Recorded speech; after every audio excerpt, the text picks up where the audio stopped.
Now, I would like to start with Edward, who I was introduced to on an episode of the Joe Rogan Experience that aired about 10 months ago. Take a look at this clip. You must use alcohol Yeah, in writing? yeah. I like a little bit of alcohol and a little bit of marijuana mixed together. It's good for writing. It's also good for performing. You know, it's like don't give a fuck sauce. Don't give a fuck sauce. I mean, I think like if we troublemakers developed a signature cocktail, it would be called Don't Give a Fuck Sauce. Thank you, Edward and Dr. Ken, for joining me today for this discussion. First, I would like to ask Dr. Ken, you study, we said that, the health effects, but from what I've read of some of your writings, you point to potential health benefits from alcohol. And we're talking moderate, we're not talking heavy drinking. Can you sort of explain your findings and why it is you think we are now subject to these sort of blanket dictates that any amount of alcohol will eventually kill us? Well, it's a tough question to answer in a short time, but to kind of condense it down, we're looking at a whole bunch of different kinds of effects, right? Because alcohol can affect your heart, it can affect your liver, it can affect your brain. So there's all different kinds of effects. And one of the problems we're seeing where you get these sorts of messages is it's easy to dial down on one of these. And I'll give you an example. So we've known since the 1980s that even small amounts of alcohol probably increase a woman's risk of getting breast cancer, but by a small amount, by about a 10% increase over her otherwise medium risk. Mm-hmm. Now, that sounds bad, but what they don't tell you is that there's other kinds of cancer that alcohol seems to reduce the risk of. Really? So if all we're doing is picking and choosing specific endpoints, specific diseases, then it's easy to come up with dictates like that. When we look at this across the board, trying to integrate everything together, it more or less looks like limited alcohol consumption, right? So within the currently recommended limits, does not seem to have huge risks to health. Whether it has benefits or not, I think is somewhat of a harder call. But it's interesting that the National Academy of Sciences, Engineering, and Medicine just came out in January with a very detailed report. And it showed that compared with not drinking, limited drinking, right, light drinking, was associated with lower risk of dying. So that goes exactly. Yes, and that's the messaging we got. That's the messaging we got prior to this new messaging from the World Health Organization et al. That told us, at blue zones, the people who live to be 100, they're all having wine with lunch, they're taking siestas, their stress levels are lower, they socialize more. And I find this, before I come to you, Edward, Dr. Ken, I find this so interesting because we have just come out of lockdown. I mean, this is like a blink of an eye. This was 5 years ago. And during that time, drinking in this country soared. No surprise, right? Drinking levels increased among the population. We are also now coming out of a lockdown where we have been told, guess what? We made a lot of this stuff up. We told you the vaccine was totally safe. There's a new study that just came out, or a story that broke yesterday, that the Biden administration was squelching data showing that the COVID vax was having major deleterious effects in some people, that it wasn't totally safe. They told us 6 feet apart was something they just made up. In New York, you had to be double vaxxed to go anywhere or do anything.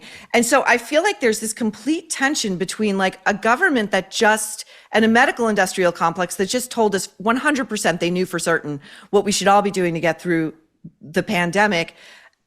But now they're reversing on that, but now they know this about alcohol for sure.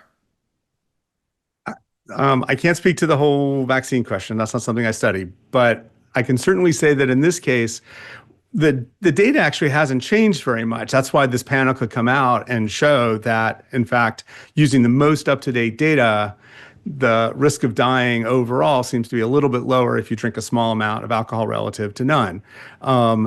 But if you're eager to try to show that alcohol is entirely bad for you, there's ways to do that because you can cherry pick again. And that, I think, has sort of been where they've been so successful, that by choosing things like, say, breast cancer, it's easy to say, look, there's a risk from light drinking. That's true. There's also a risk, of getting in a car accident if you get in your car.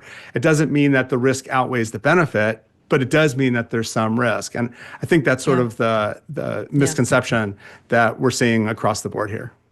Yeah, I would love to see, frankly, the same messaging to your point about like distracted driving when it comes to this like the amount of increased car accidents and deaths on the road because everybody's texting. Nobody can stay off their phone even at a red light. They have to distract themselves.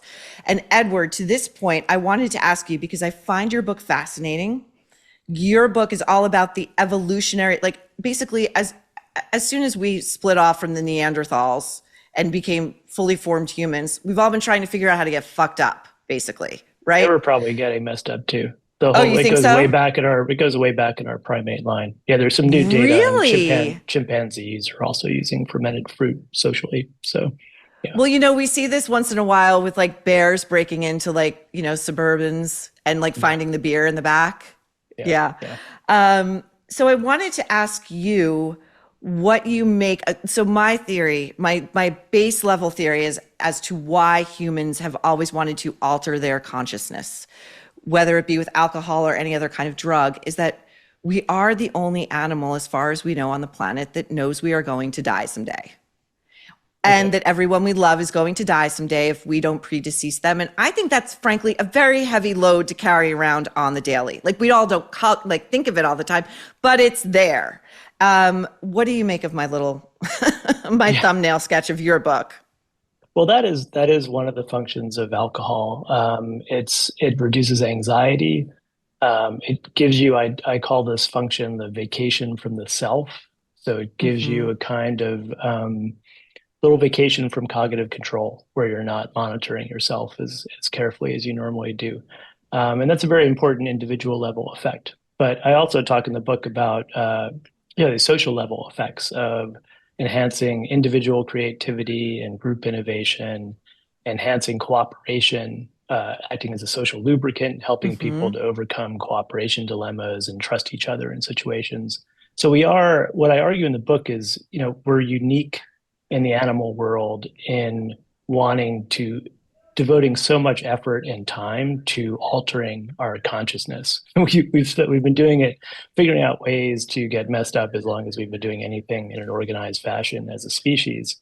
And that's because we're a weird species. And as you say, part of it is the consciousness, self-awareness. We know the future, we have anxieties about the future, but we also are unusual in that we're primates, but we cooperate with an intensity and a level that looks more like social insects. And we're just not, we're more like chimpanzees than we are like termites. And yet we cooperate with strangers all the time in ways that are very puzzling. We're completely dependent on technology, which means that we're dependent on innovation, that we're constantly having to innovate just to, running just to stand still.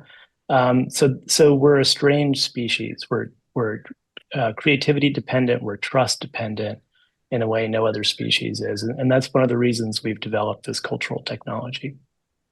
Yeah, it's fascinating. I mean, in your book, you posit the theory that agriculture was actually an outgrowth of the lengths that early humans would go to find ways to ferment beer or find some, that they would walk miles and miles just to get that fix. Have either of you heard, so I've heard rumblings about this because I find this new movement so fascinating medically and culturally. From the medical standpoint, Dr. Ken, as you were saying, I'm a woman, I go to the doctor every year and I get the same messaging vis-a-vis breast cancer. And frankly, I find it offensive because I feel as though I am being told, if you have a cocktail and you get it, it's your fault. I told you. Which is crazy, right? Because even if we eliminated all alcohol, because the added risk from of breast cancer from drinking is so small, even if we eliminated all alcohol in our studies, we would still have 96% of the breast cancer left. So, really? Yeah. So this is just really it's not a huge contributor nationwide to breast cancer statistically. In contrast, right, it'd be important to have that same conversation with you about, say, your risk of diabetes, because it turns out that if you drink with meals, and it's probably important to have that drinking with meals, that tends to lower blood sugar after a meal and probably lowers your risk of diabetes. Well, if your doctor's only giving you half the story, then you're not a fully informed consumer. But what lobby is behind this? Because as I was getting to the rumblings I've read online, and I'm trying to investigate this because I find it fascinating. We are like 100 years later entering a new social medical prohibition almost. I mean, here in New York, there's a cocktail bar that opened that doesn't serve booze. Okay. It's insane to me. It's insane to me. And, I've been hearing rumblings that there's a new temperance movement behind this that judges alcohol consumption as a moral failing. Yeah, but it's certainly true that there's interest from existing temperance societies that grew out of, the temperance societies from 100 years ago that were religiously based and tried to get everybody to drink no alcohol at all. And at least some of the people on the science side who have been most vocal about eliminating all drinking and highlighting the fact that even a tiny bit of drinking might be ready to kill you have at a minimum spoken to and collaborated with temperance societies.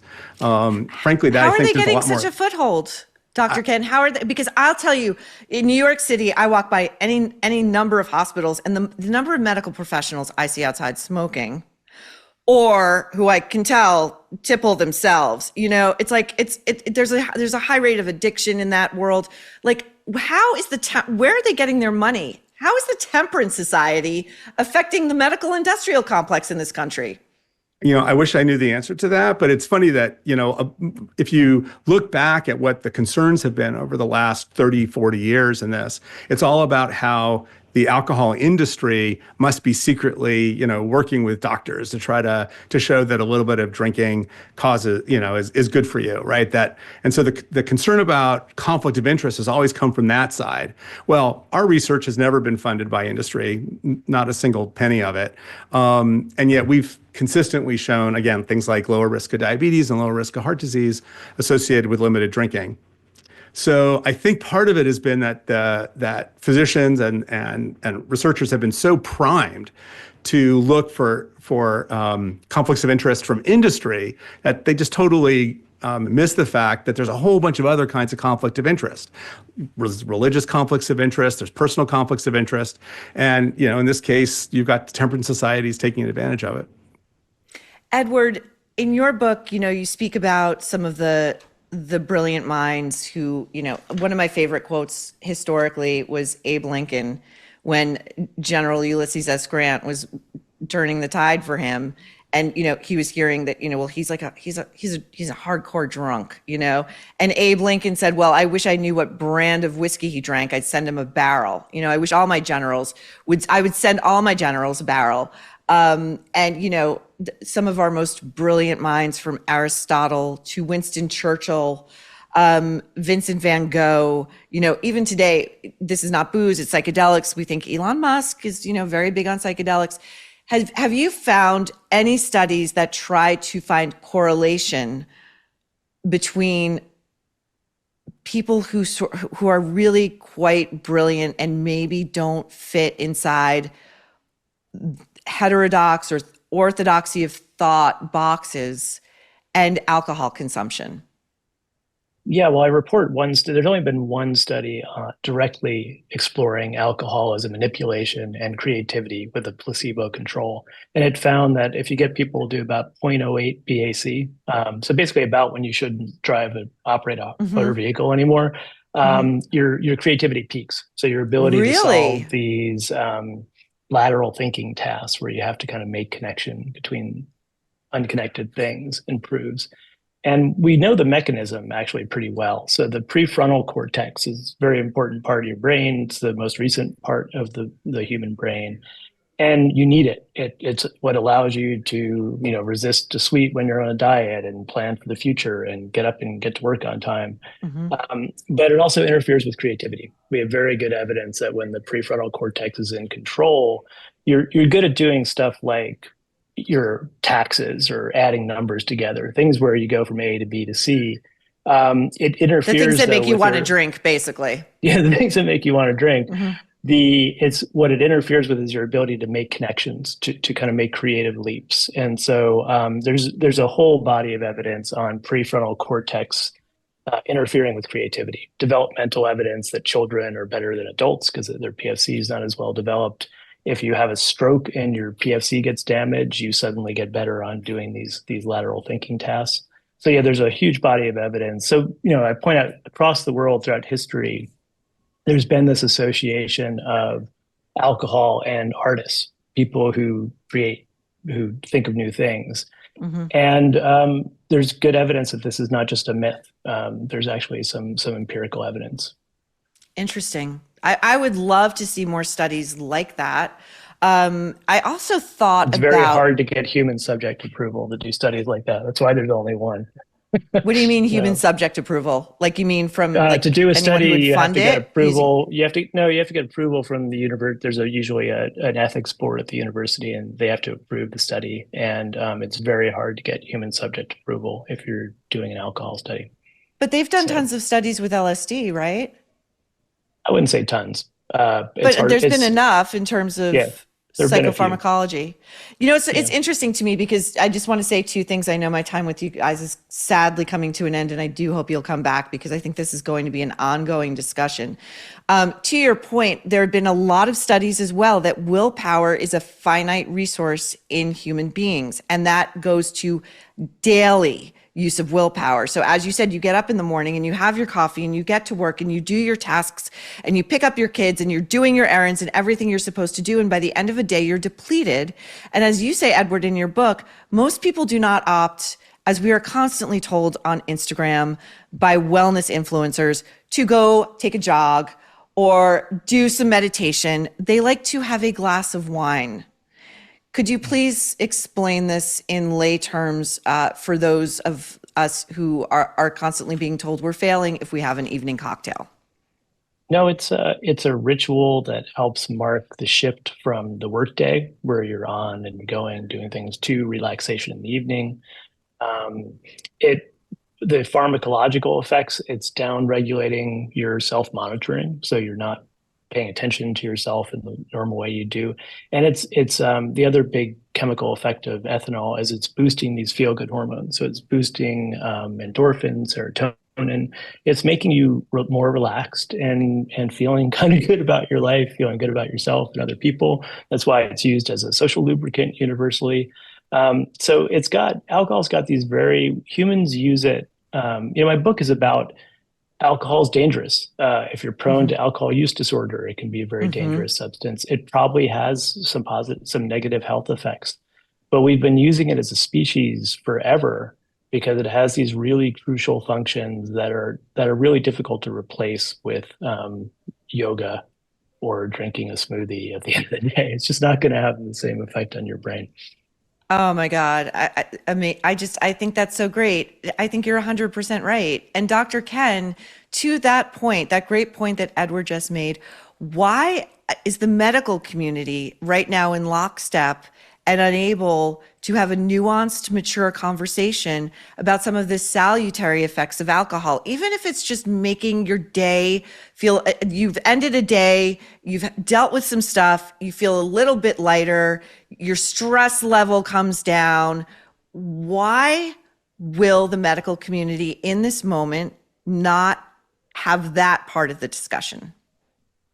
It's a great question. There are folks in the medical community, I think, trying to bring in this idea that at least some of the benefits of alcohol relate to social lubrication, right? This idea that we have an epidemic of loneliness in America. It's okay to acknowledge that at least part of social behavior in humans is related to alcohol. And at least from a health standpoint, we know that the healthiest way to drink is that kind of Mediterranean style, right? Sit down over a meal, have some wine, and enjoy company of people together. We know that the Mediterranean lifestyle helps people live the longest. somehow we've managed to take some of the dietary pieces of that Mediterranean lifestyle and strip away all the other things, including the wine and including the social piece. I hope we'll get it back. I hope we'll get it back. Yeah, absolutely. It'll be a matter of, so, hopefully the National Academy report that came out in January will help stimulate some of this discussion, or at a minimum, I think maybe, try to reverse some of the trend we've seen toward just all alcohol is not just bad, but it's going to kill you tomorrow.